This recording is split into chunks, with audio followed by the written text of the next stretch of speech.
independent senator and Obama ally Bernie Sanders. He's standing by to join us live. He has some very strong opinions about the shutdown, who's to blame. By the way, if you have some questions you want me to ask him, tweet them to me. Don't forget to use the hashtag #SitRoom.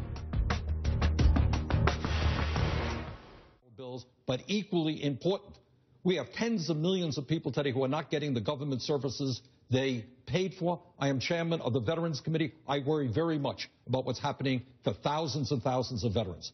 So what we have got to do is open the government, and of course we have to pay our bills. But if Boehner doesn't budge on allowing a clean continuing resolution, as it's called, to come up for a vote in the House, isn't it better at least to end the debt ceiling issue and let the money flow for Social Security recipients, for veterans, for foreign investors in the United States who own a lot of these U.S. treasuries? And keep tens of millions of people, kids on Head Start, not being able to go to Head Start, seniors who are on the Meals on Wheels program not being able to get the food, the nutrition that they need, not having important agencies which protect our health, fight against influenza and disease. No, the Republicans have got to do what the American people want, and that is stop holding this government and the American people hostage. And I think they are, by the way, getting that message. When Wall Street and the big money interests who sponsor the Republican Party are coming in and say, you guys are nuts, because if you don't pay our debts, we're going to see an international financial crisis. Republicans are beginning to catch on to reality. Now, they had that big meeting over at the White House, the Republican leadership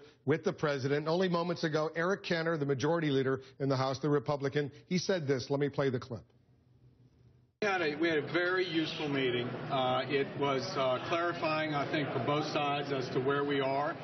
And the takeaway from the meeting was our teams are going to be talking further tonight. We'll have more discussion. We'll come back to have more discussion. The president said that he would go and consult with the administration folks, and hopefully we can see a way forward after that. Are we talking about... All right, so that sounds optimistic. He seems to be inclined that there may be a deal in the works. Well, I certainly hope that they do what the American people overwhelmingly want them to do, and that is reopen the government and pay our bills. But here is what I worry about. These guys haven't quite caught on that they lost the last election.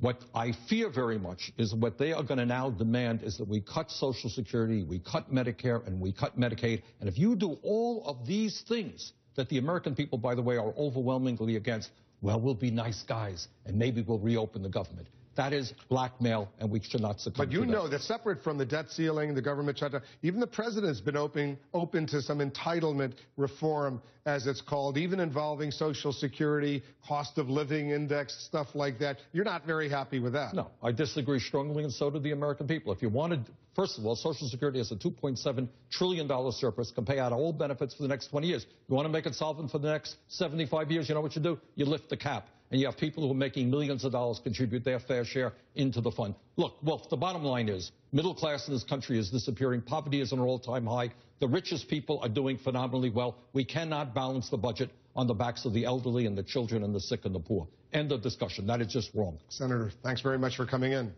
Bernie Sanders of Vermont, always good to have you here in the Situation Room. That's it for me. Thanks very much for watching. Crossfire starts right now.